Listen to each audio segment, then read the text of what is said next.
there? Okay, it's on. Hey, it's awesome to be here, and it's great to see such a terrific turnout. I'd like to extend a special welcome to the government representatives who are here this morning. It's great to have you here, as well as our customers, friends from the media, some of our social media fans who traveled to Penang to be here with us, and of course all the other Intel employees that are here today. Good morning, and thank you for coming. So, I didn't get the clicker, so somebody's going to have to advance the next foil for me. But what I want to tell you, where I want to start, is to let you know that the foundation of Intel is innovation. And like Serena mentioned, it's not something that's new to this company. We've been doing it for 50 years. And that started 50 years ago with an observation by Gordon Moore that the number of transistors on a piece of silicon was doubling every roughly 18 to 24 months. And over time, that's come to equate to amazing advances in performance and capability and user experience. And that's the reason why, for those of you who are here today who I've seen using the new Asus Zenfone 2 phone, that phone has more computing power inside of it than existed in all of NASA when the US landed on the moon. It's pretty incredible. Today, Intel has, isn't working either. So, there we go. So today Intel has 105,000 employees. They're at 166 sites across 63 different countries around the world. Every year, we invest more than $10 billion in R&D to maintain our silicon leadership. Our vision as a company is to embed technology into the fabric of our lives and to help us to solve problems like managing big cities and curing diseases through personalized healthcare. Through these technology advances, you've seen PCs evolve into these smart, wirelessly connected mobile devices like you see here in front of me that put the power of powerful computers in your hand and in your pocket and enable these thin, very light devices like 2-in-1s. You know, a lot of that innovation is happening here in Southeast Asia. Here in Penang, this was our first international manufacturing site.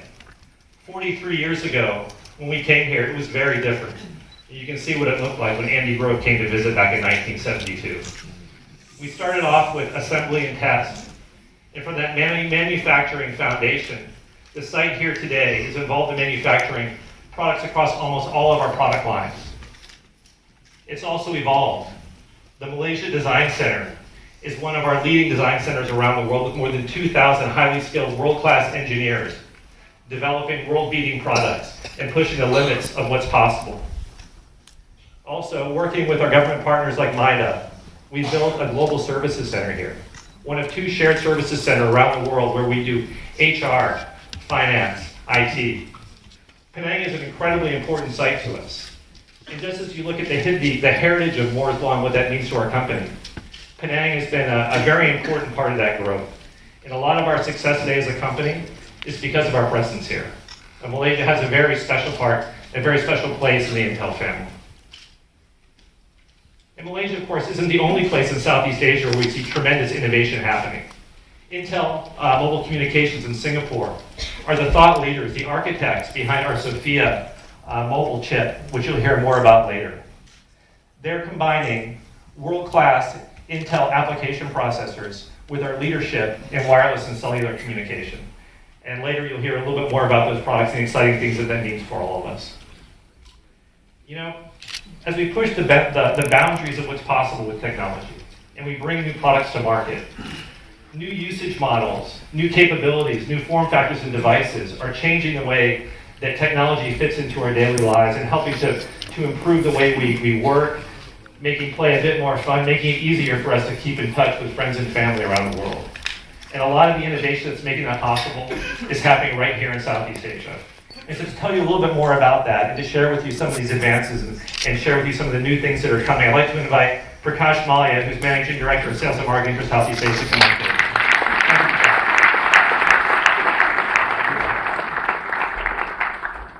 Good morning. Good morning. One more time. Good morning. Good morning. All right.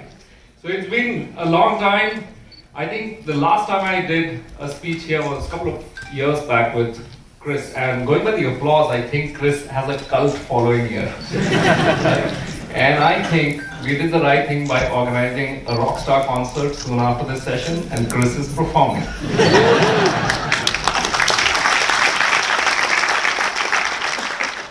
Thank you all for coming. Thank you, government dignitaries, media friends. Haven't interacted with you in a, not, I wouldn't say long time, but last couple of months. So good to see you back. And thanks again to the employees. It is so awesome to see a room full of excited engineers who bring innovation in action. So thank you again.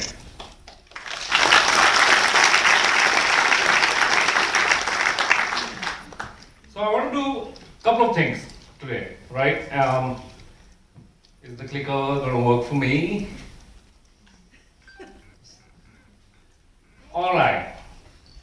So two important things. One of them, I'm going to talk about innovations. The kind of innovations Intel has driven. And what's the impact of those innovations? According to me, innovations for the sake of it doesn't really matter to anybody. If it's impactful, then world changes for the better, or for worse in some occasions. And today, over the next few minutes, I'm going to talk about some that has dramatically changed all our lives, and some where Intel has played a role. Second, I'm going to talk about Southeast Asia. So Asia today is the growth engine for most companies, including Intel. We have a very vast, kind of varied demographic, all the way from India to Southeast Asia to Australia, New Zealand to Japan. You could include China as well in it.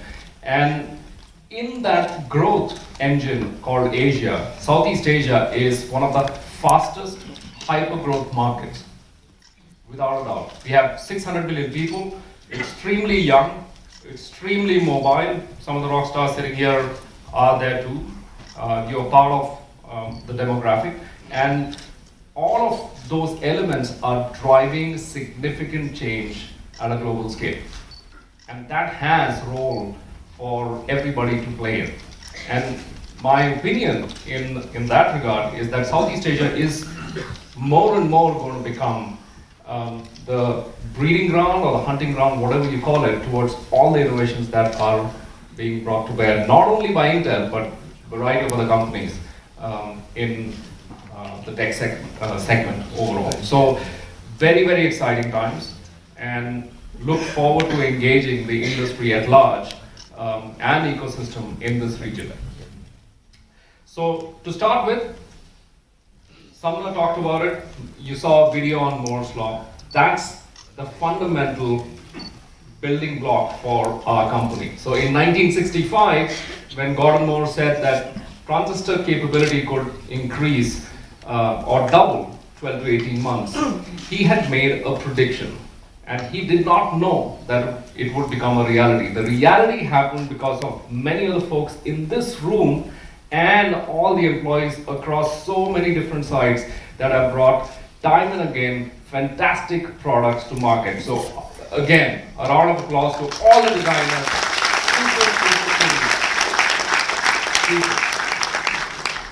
And I'm not one of them, okay? We are salespeople. As long as you guys design, we sell, okay? So yeah, fantastic job. In the last 50 years, just to give you a context, the performance went up 3,500 times. And the power, or the number of transistors, the numbers are here, 60,000 times, right? The price per transistor. So look at the trajectory, 3,500 times increase in performance, cost has gone up 60,000 times. What has it done? It has really put computing in the hands of everybody, which was not possible earlier. Just to give you a context on some of the cool facts, what Moore's Law enabled, to compare with other industries, just for the fun of it. If you compare the fuel efficiency of car to Moore's Law, in 50 years, it should have reached a stage where you can drive a car your entire life on a single tank of gas. Do you think it's possible? Not anytime soon. If you look at travel to moon, in 1969, people went to moon, it took them 3 days. And if you applied Moore's Law to it, it should have happened in a minute. if you are going from New Zealand to New York on flight, that flight should take you, in 50 years, should have taken you less than half a minute. That's the kind of pace of innovation we have driven in the industry. Of course, the home example I don't even want to give you because it would make us feel very bad. In 50 years, it should have been cost of a penny can get you a dream house. Not in Penang. So that's what we have made happen. I don't think Intel can take the entire credit for it. Intel, along with the industry, our customers are sitting here, Asus, Dell, Acer, Lenovo, local OEMs, so many ecosystem partners really translated that innovation into actual products and got those products in the hands of everybody. And simply put, it has created a magic. So if you use the 1971 technology of CPUs into a processor, phone processor today, what do you reckon is the space that it would take to fit that CPU? Any guesses? It would take the entire parking lot. That's the size we have shrunk it down by in 40 to 50 years. Significant impact. So it boggles my mind that I work for a company that has really reshaped the world, without a doubt. And all of you guys are responsible for it. So keep doing what you're doing. I think you're on the right path. So from an innovation point of view, on Moore's Law point of view, there are three things that I want to talk about. The innovations, and I was telling you about the impact of those innovations. The first thing, or the first example of it, is the 5th generation core processor family. The products are already available in Malaysia, and this is our first 14 nanometer based family of processors. It's a very significant shift. But you can look at it generation to generation performance improvement. However, I would look at it as what's the opportunity. If you look at Asia, our research proves that 82 million PCs are 4 to 5 years old. And if you go back and look at those PCs, it would take you forever to do anything on it because it's old, right? And if you compare those PCs to 5th generation core family of processors, you can get work multitude times faster. For example, the graphics performance, we have raised it 8 times. 8 times. If you consider notebooks, the battery life has gone up again, average 8 to 10 times. Consider SMBs. So if SMBs are having old machines, what does the negative impact of it? Every employee, if he or she upgrades to 5th generation core, they would save 5 minutes every day. That's multiplied by the number of employees. You can calculate the productivity impact. So that's the kind of opportunity the whole Asia landscape provides with 5th generation core. And the 5th generation core family enables a whole range of form factors. Mini PCs, to desktops, to all-in-ones, to notebooks, to two-in-ones, you name it. The innovation, it's a very flexible architecture. It provides a lot of opportunities for our OEM customers to really innovate on top of it. And it brings exciting new functionality on RealSense 3D, voice assistant, so on and so forth. I can talk a lot about it, but this is the best we have done in a long, long time. And this is also the first time that we have released right from Celeron all the way up to Core all at the same time. So exciting times for the PC products as well as the higher end of client space. And exciting also the fact that this 14 nanometer technology, Malaysia Design Center had a big role to play in it. As a part of the global team, significant chunk of design work happened through the engineers sitting here, and many even outside because they couldn't get in as the seats are full. Right? So amazing innovation. The second is mobility. Asia is all about mobility. Given young people, their first access to internet is not, used to be PCs, but guarantee you it's through phones today. Because they are affordable, and they are flexible, they're pocketable, whatever way you articulate it, it is much more flexible. And to that end, last year was a great progress we made. I would be the first to say that Intel was slightly slow off the blocks on mobility side, but courtesy last year's performance, it's proof that we have come a very long way. We have really reshaped our roadmap. We had a target of 40 million, we went past it handsomely. And if you look at the roadmap today, we have products for every segment. You have SoFIA right at the value or ultra low cost end, because in Southeast Asia, a large portion of people have affordability related concerns on buying technology. They can't afford the highest end at every single time. So that's why there is a segment for ultra low cost. SoFIA, with all its variants, 3G, which is dual core, 3GR, which is quad core, LTE, which is the variant available later part of this year, all addresses that opportunity. And if you go up the stack, you have Cherry Trail, which is SoFIA's branded X3, and XY and X7 is essentially codenamed Cherry Trail. That brings new functionality, and functionality that people sometimes really care about in the mainstream to the premium end of the space, which would be snapshot real sense, where you can take a picture, focus on different parts of that picture.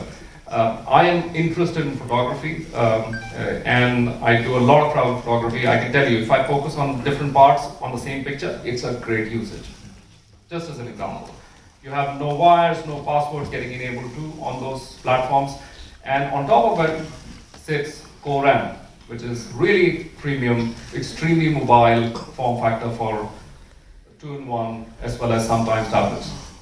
So all in all, this gives you a brand structure from X3 to X5 to X7 Core RAM, which our OEM customers can also communicate very simply to the end users, saying if you want really looking at low cost, X3 is your solution. If you're looking at premium, top of the line performance, maybe Core M based platform is your offering. So again, mobility is a big play, continues to be a big play, and the entire SoFIA range of processors and beyond, Cherry Trail and Core M would play a big role for us in succeeding in that segment. A great part about, or an exciting part about that innovation is that it happens in Singapore. Sumner talked a bit about it. SoFIA got designed to a certain extent in Singapore, and I won't steal the thunder of the guy who leads our mobile communications team in Singapore, Managing Director Yannick, who is there with us, and he would touch on SoFIA. So Yannick, come on up.